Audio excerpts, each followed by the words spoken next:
J'aimerais vous raconter une histoire, celle du fils prodigue. C'est le drame d'un fils qui, un jour, abandonne son père. Ce garçon ressemble à des milliers de jeunes de notre époque, et le père représente Dieu. Un Dieu qui aime tendrement ses enfants, mais qui ne leur impose jamais cet amour.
Mon fils, j'ai toujours fait de mon mieux pour toi.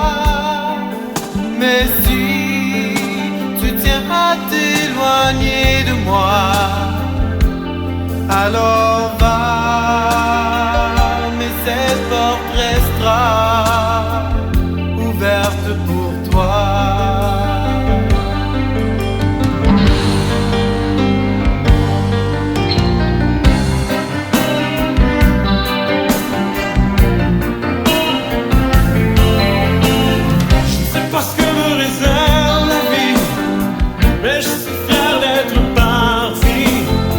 Pour aller vivre la vraie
Peu après son départ, le fils trouve de nouveaux amis qui, peu à peu, l'entraînent avec eux. Les psychologues nous disent que la principale influence chez les jeunes se situe au niveau de ce qu'on appelle la pression de l'entourage. De peur d'être rejetés, plusieurs jeunes basent leur vie sur ce que les autres font et pensent d'eux. Et le jeune homme de notre histoire ne fait pas exception à cette règle. Entouré de ses nouveaux amis, il est pressé de faire, de dire et de voir des choses qui lui étaient jusque-là inconnues.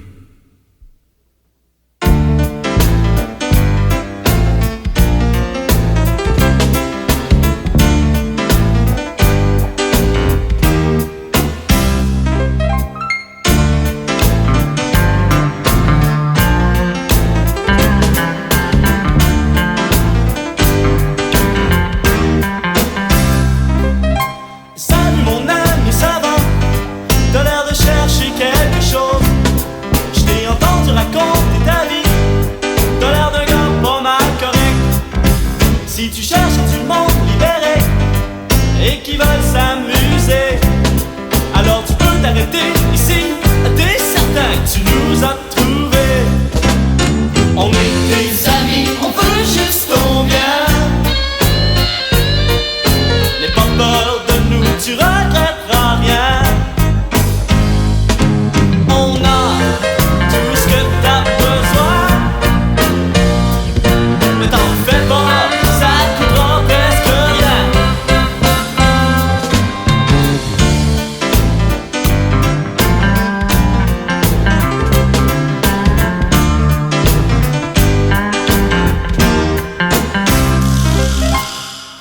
Peut te vendre un voyage plus haut que tous les nuages, et bon qui peut te faire éclater tes oreilles de l'électricité.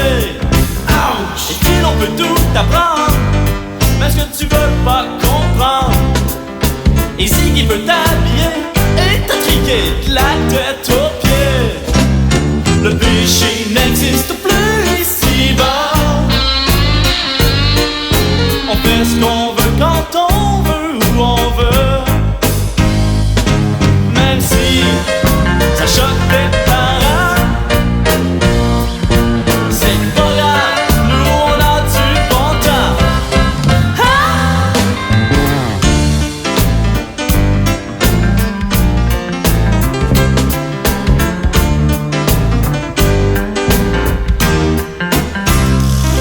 À ce que tu fais partie de la gang, faudrait que tu fasses comme nous autres.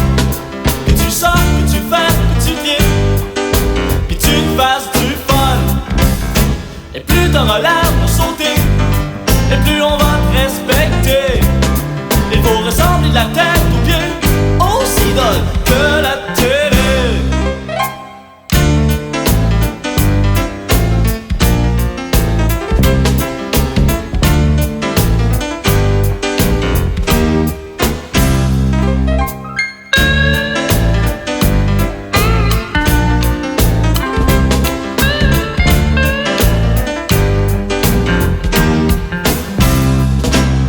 Maintenant tu sais tout, t'as goûté à tout.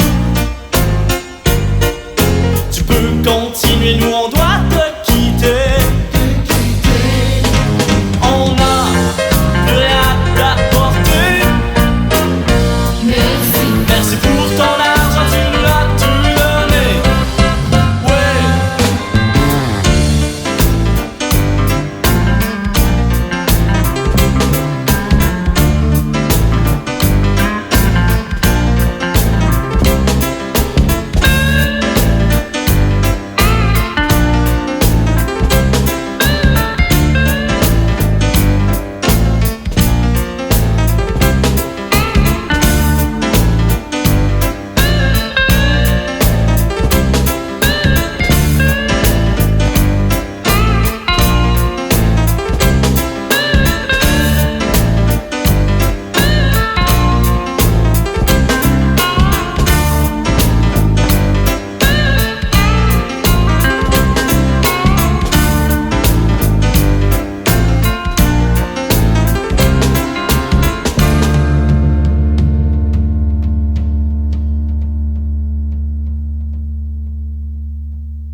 J'ai maintenant quelqu'un de très particulier à vous présenter. Il m'est très difficile de vous le faire connaître parce qu'en réalité, très peu de gens croient à son existence. Par exemple, saviez-vous que 89% des Québécois croient en Dieu et que 93% par contre ne croient pas que Satan existe? Pourtant, la même Bible qui nous révèle l'existence de Dieu nous avertit également de celle du diable. En fait, qui est-il? Que fait-il? Est-il seulement une légende? Est-il habillé de rouge et muni d'une fourche, comme on nous le décrit si souvent? Ne serait-ce qu'un truc publicitaire que les groupes de musique rock utilisent pour vendre plus d'albums? La Bible nous dit clairement que le diable est venu pour tromper, égorger, voler, tuer et détruire. Elle déclare aussi qu'il porte une haine farouche envers l'humanité et que son seul but est de la détourner de Dieu, son Créateur. Je n'ai jamais vu Satan.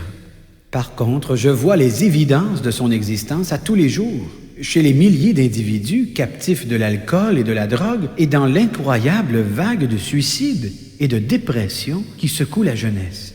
Pourquoi semble-t-il se déchaîner sur notre génération? Peut-être parce qu'il n'y a presque plus personne qui croit à son existence.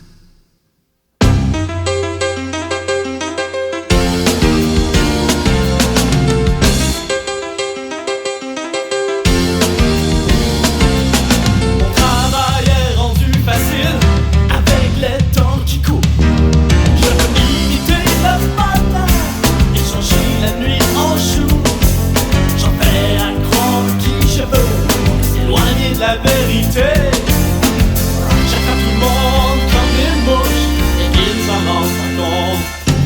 Je m'en viens de plus en plus fort, mon ton sous ma main. C'est si facile pour moi maintenant, il n'y a plus personne qui croit que j'existe. Ce jeune qui vient de tomber dans le canot, c'était une de mes proies. Je l'ai bien vu, il est maintenant à moi. Il pensait trouver le bonheur dans les choses artificielles. Et maintenant il est prisonnier, il ne peut plus retourner. Et toi aussi tu es ma croix, je t'écouterai pas d'un pas.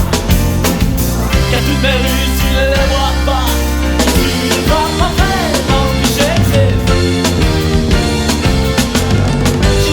Avec les années à faire croire à l'humanité. Oh non, y'a plus de méchanceté, et tu n'as jamais existé. Et moi je continue à répandre des mensonges et à aveugler le monde. Et toi fais pas, je serai là avec toi dans notre bonheur éternel, dans notre bonheur éternel.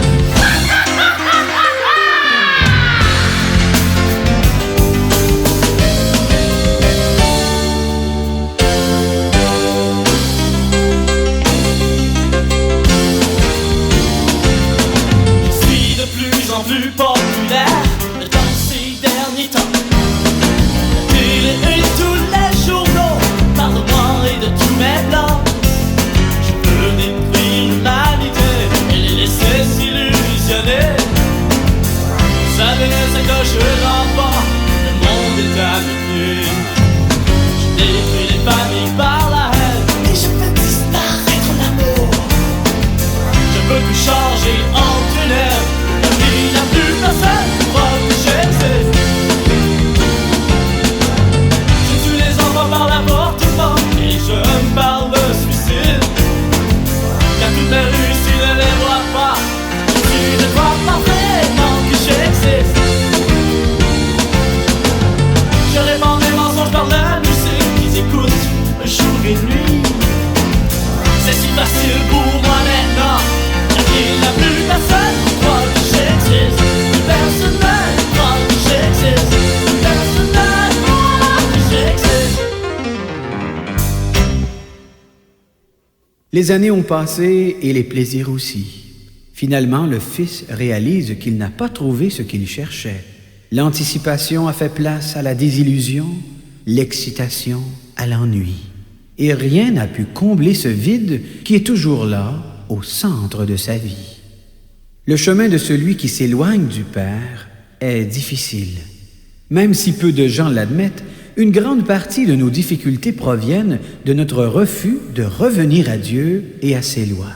Les problèmes de drogue, de dépression, de solitude et de suicide sont les résultats d'une jeunesse qui s'est éloignée du Père. Pourtant, le Père nous entend et est toujours prêt à répondre à notre cri.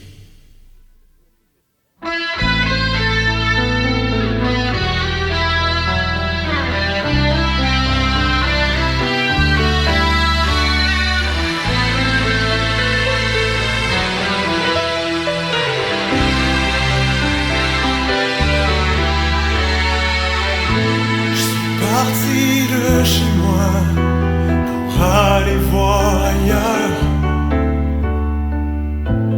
J'ai quitté mon père sans trouver le bonheur. Je suis allé vers le monde qui semblait si heureux. Je me suis rendu esclave de mes pensées et j'ai détruit toute ma vie. Et ils m'ont abandonné après avoir profité de moi.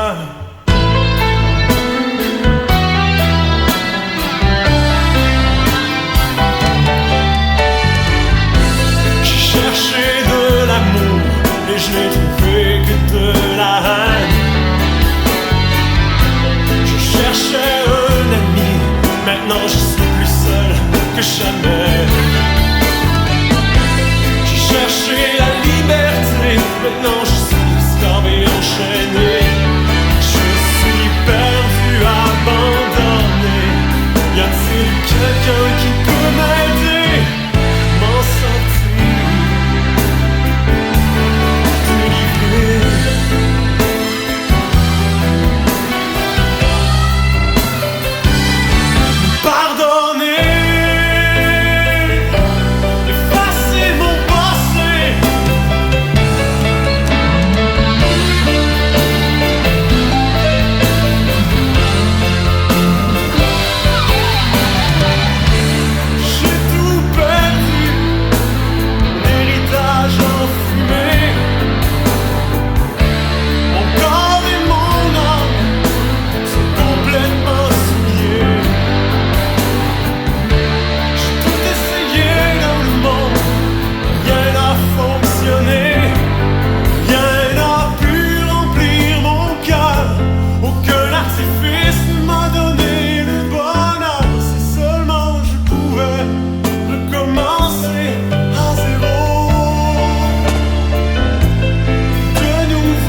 Le cri que le Fils pousse vers son Père est sans doute le même que celui qui se trouve dans le cœur de milliers de jeunes aujourd'hui.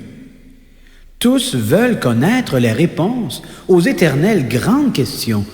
D'où vient-on? Où va-t-on? Comment atteindre Dieu? La prolifération des sectes, du spiritisme, les théories comme celle de la réincarnation indiquent la soif de l'âme, une soif d'absolu, de vérité et de sécurité, une soif d'amour inconditionnel.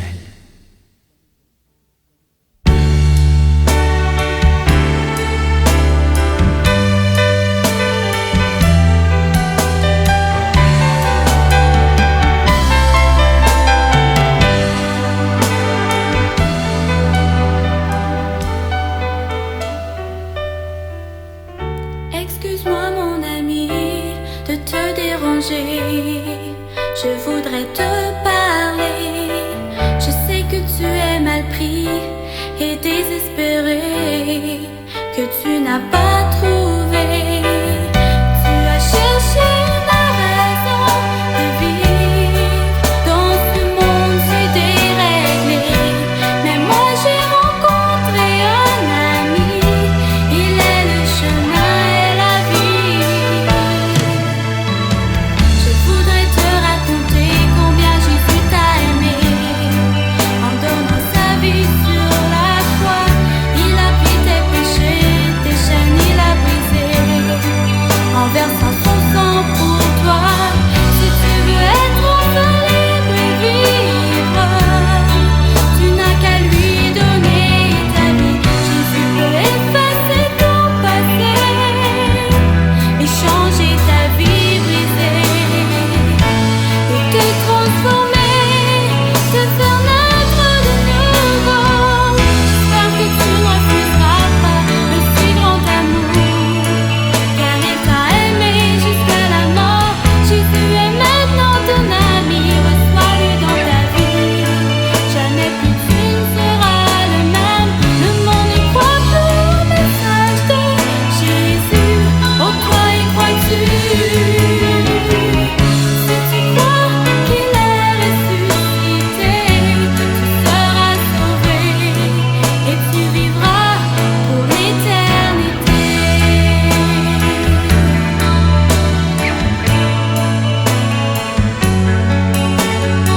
Je souhaite que tu te rendes compte avant qu'il soit trop tard qu'il n'y a pas d'autre sauveur.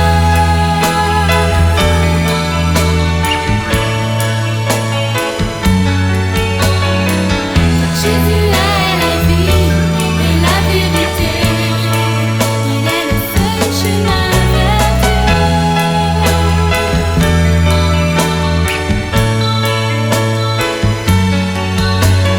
Plusieurs se rendront compte, il sera trop tard, que Jésus était le sauveur.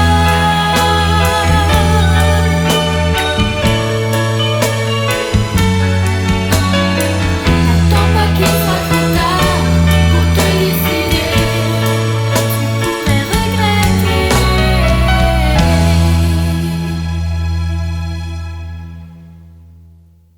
Saisissant l'opportunité qui lui est offerte, le fils décide de suivre Jésus. Avant qu'il ne soit trop tard, il accepte de se réconcilier avec son Père. Comment pourrait-il refuser l'amour du Père, la main de Dieu tendue vers lui? Se voyant abandonné par ceux qu'il croyait être ses amis et voyant la futilité de cette vie qu'il avait choisie, il décide de se tourner vers celui qu'il a toujours aimé malgré tout. Ayant depuis longtemps suivi des chemins qui ne menaient qu'au néant et à la tristesse, il choisit maintenant de suivre celui qui peut lui donner une vie nouvelle et merveilleuse.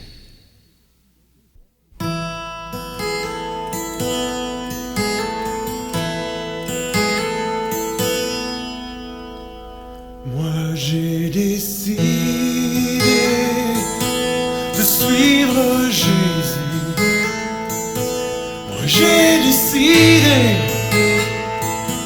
de suivre Jésus. Moi j'ai décidé de suivre Jésus. Je le suivrai. Je le suivrai. La croix devant moi, le monde derrière moi. La croix devant moi, le monde derrière moi. La croix devant moi, le monde derrière moi. Je le suivrai. Je le suivrai.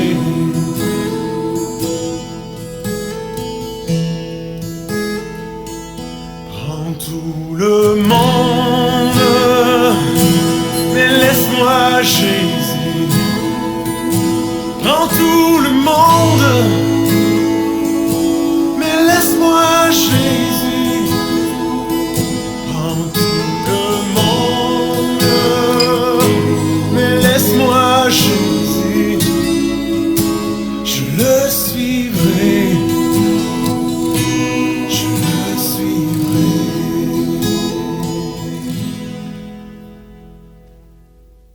Suite à sa décision de suivre Jésus, le Fils expérimente quelque chose de merveilleux.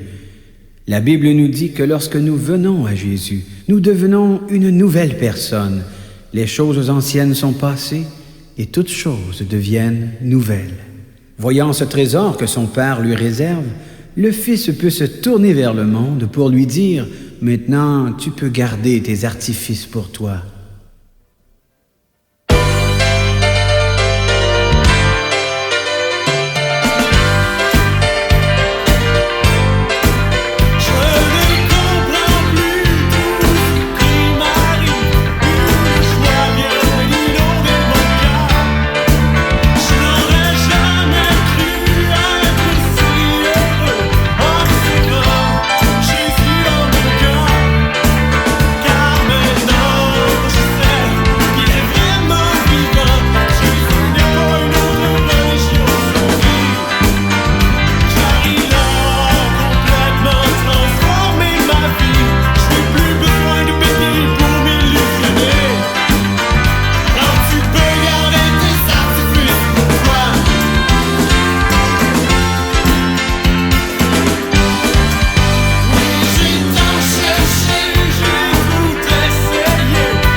Rempli de joie, le Fils entreprend le chemin du retour.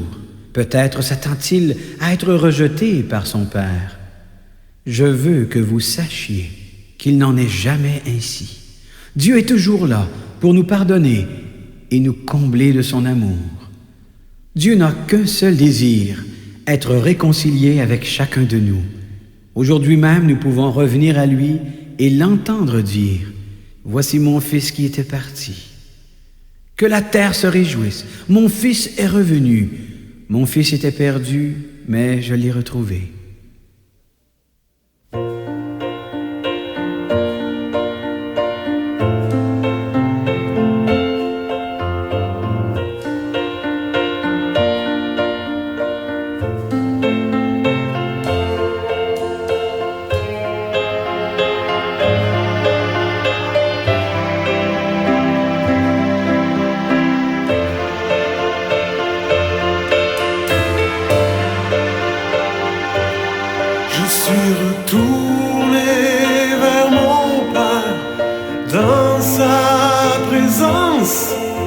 J'ai vu qu'il m'attendait avec impatience. Il s'est penché vers moi, il m'a tendu la main avec l'âme dans ses yeux.